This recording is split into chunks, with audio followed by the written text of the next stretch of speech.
Hello, everybody. This is Love from Above with your Sibling Spirit Guides. I'm Maureen, and this is my brother. Hey Maureen, hi everyone. This is Brian.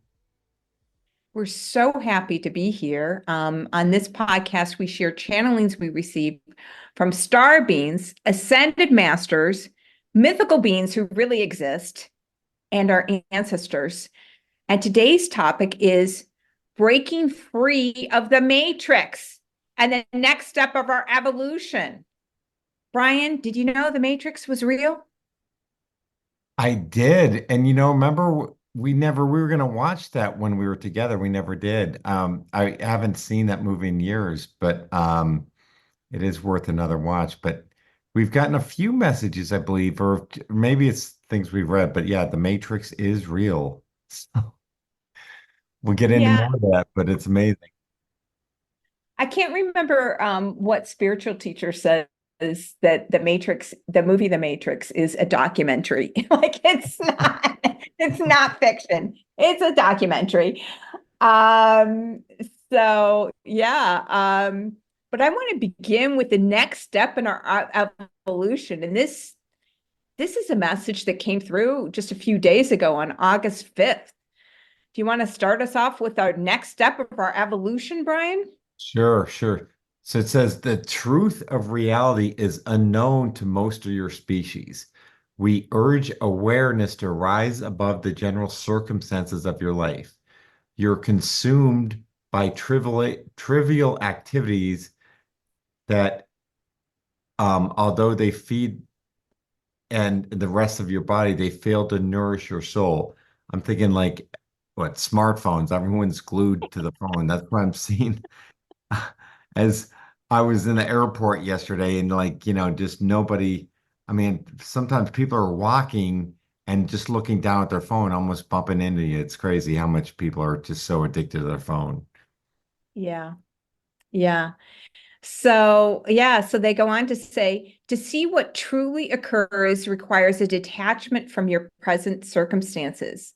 We suggest you view your life as if it were a play on the stage. Would you be irritated or upset, happy or sad regarding the events that happened? None of that matters. The real activity is happening outside the theater. So, what do you think about that? Yeah, yeah, that's the key. It's interesting. So it's like I could see I was at first thinking they're saying to like take a view from like above or just sort of looking at it from a different angle, but they're saying outside the theater. What do you make of that?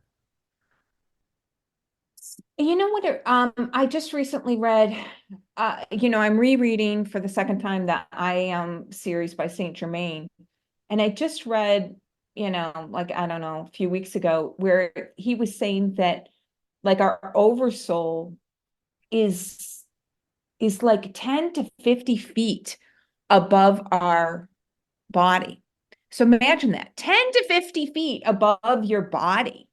So I don't know. That's been part of my daily meditation now is like connecting to that and just kind of pulling back. The other image that they gave us is that it's as if your toddler glued to the television, not realizing that, the world exists around you. So kind of just pulling back and seeing things and not be concerned with like the trivial details, like what am I going to eat for dinner?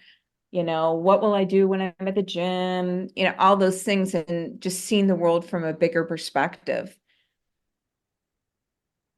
Yeah. So and then detachment is required for the next step of your evolution. And we encourage you to practice it forthwith. So how are you gonna in, um, start this detachment practice, Maureen, on a regular basis? Well, as you know, I have a daily meditation that I do, and so it's three part. So I focus below my feet, I focus at my heart chakra, and I say, I am the embodiment of love. And then I'm focusing on that 10 to 50 feet above me and connecting to that.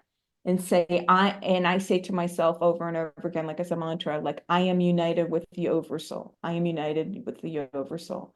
So that's what I'm doing. And I also think it's good to just take a few moments during the day and like take a breath and or walk outside or you know what I mean? Or just look up from whatever you're doing, whether it's a phone or the computer screen or the TV screen, but just, you know, pulling back and seeing the world from a bigger perspective. It's like when we did the lucid dreaming practice. For those of you who've ever done lucid dreaming, you're supposed to set an alarm on your phone and every hour just like say to yourself, like, this world is not real. I'm going to remember my dreams. I'm going to wake up in my dreams. And it's like that practice to just pull back and see the world from a bigger stage. Yeah, that sounds great. Very good. All right, so I'll talk about the next subject, the nature, true nature of reality.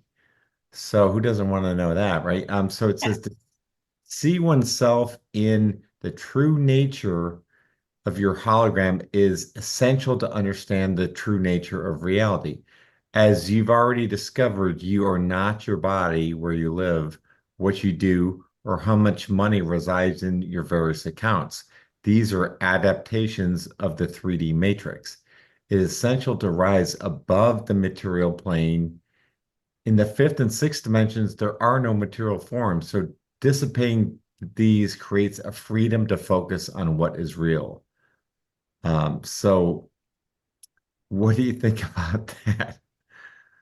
Well, we just recently did an episode on the fairies and genies, and the fairies talked about like that they're very rarely in physical form and they find it very freeing, which, I think that would be very freeing to be outside of the physical form. So, and you know what? Honestly, when we study the law of one, they talk about that too, with the different dimensions that, the higher you go into dimension, the more light of a light body you have and the less of a physical body you have.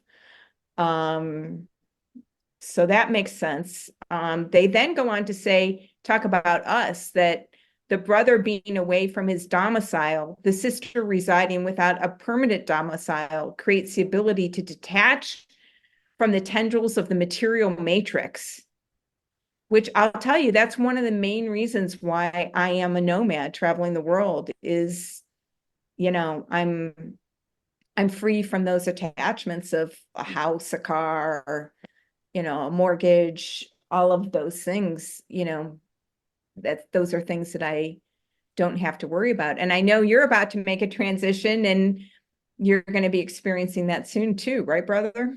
Yeah, yeah. So that's good. I mean, it's interesting that it does free you up to sort of focus on other things. So but I liked what they said next. So I was going to ask you about this. They said we ask that you consider your higher dimensional selves, which are the faint images of your present physical body.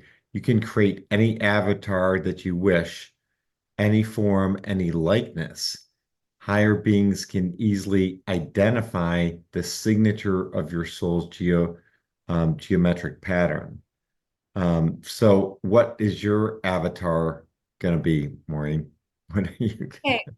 Well, Brian, I put a lot of effort into this. When I was a little girl, I used to do visualizations. Basically, I didn't realize it at the time, but on my avatar. And my biggest thing that I would change, Brian, was the outfit. And I would tell you, I have the outfit already. So, and that's all that really requires. Like, I don't really care about anything else. Oh, except I have to have long hair. But no, I spent a lot of time on this when I was a little girl. So I got it all worked out, Brian. Have you not figured out your avatar form? No, but I'm thinking about it. I'm gonna, for those that don't know me, in my current state, I am sort of, what would you say, follically challenged.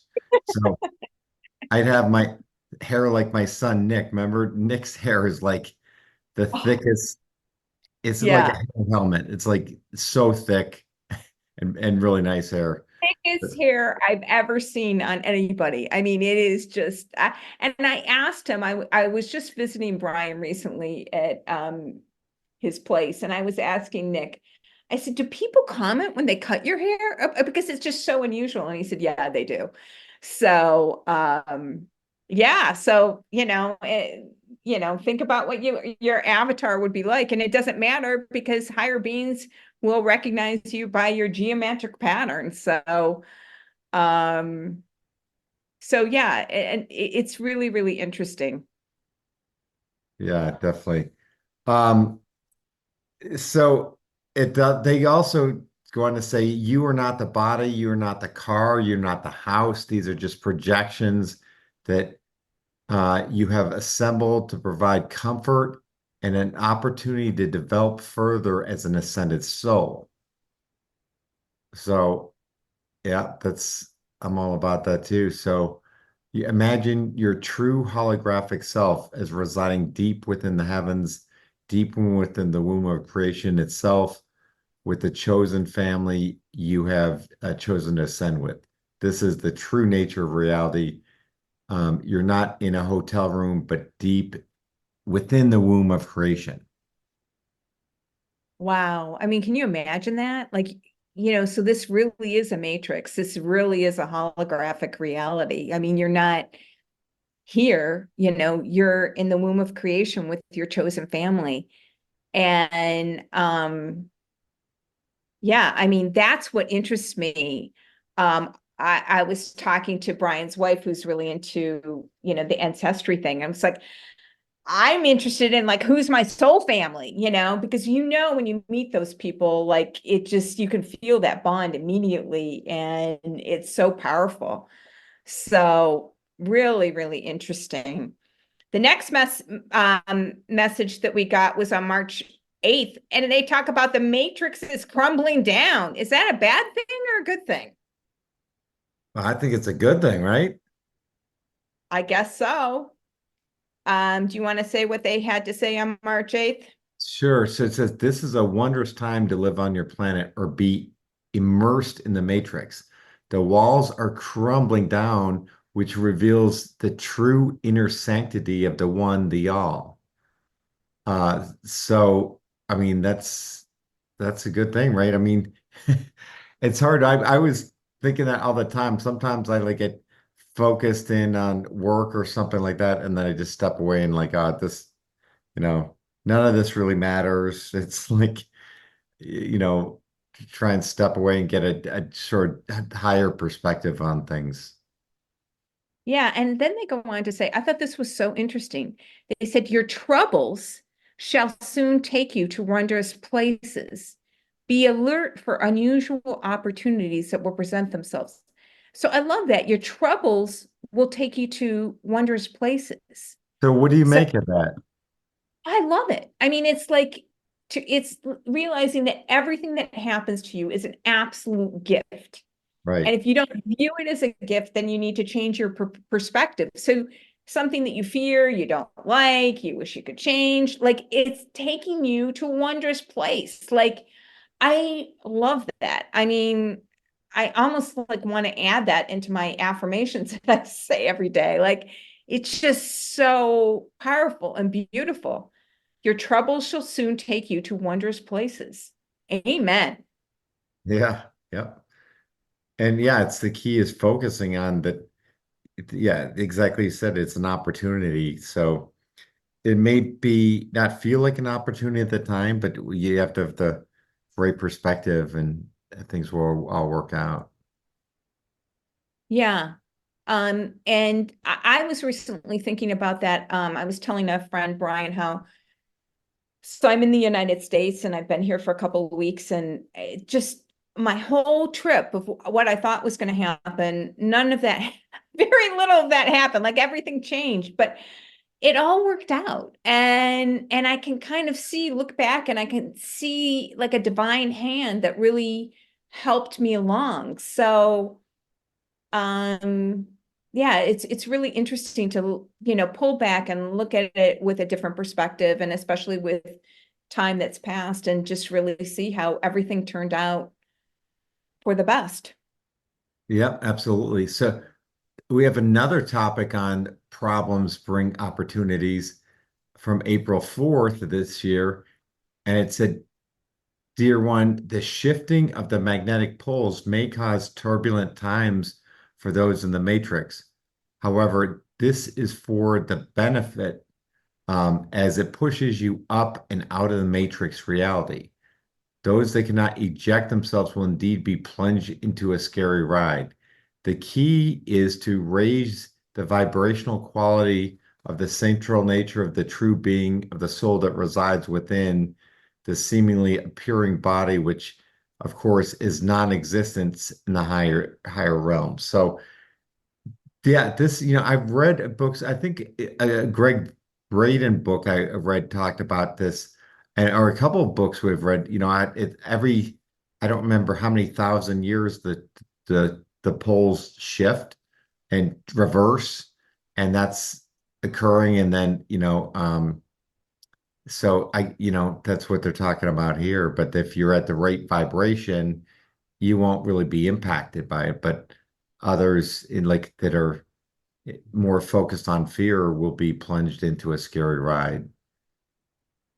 Yeah, and then they go on to reinforce the previous messages about the matrix we just talked about, where they said, the body, which is of course non-existent in the higher realm. So again, like, the body is part of the matrix, and it's not even real.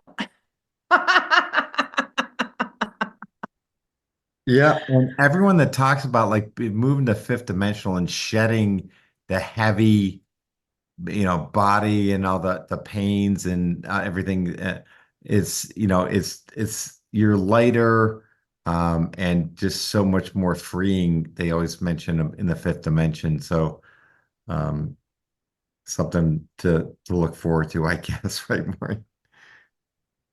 Well, I feel great. And it was interesting because I was just talking to somebody, because I'm 61, for those of you who are listening. And, my body, it feels great. I mean, it feels like I'm, 22. So yeah, I'm really grateful. But speaking of my body, I wanted to talk about, so for those of you listening, when I channel these messages, it feels like I'm on a ship and I'm rocking back and forth, rocking back and forth, and rocking back and forth. And that's too how I'll get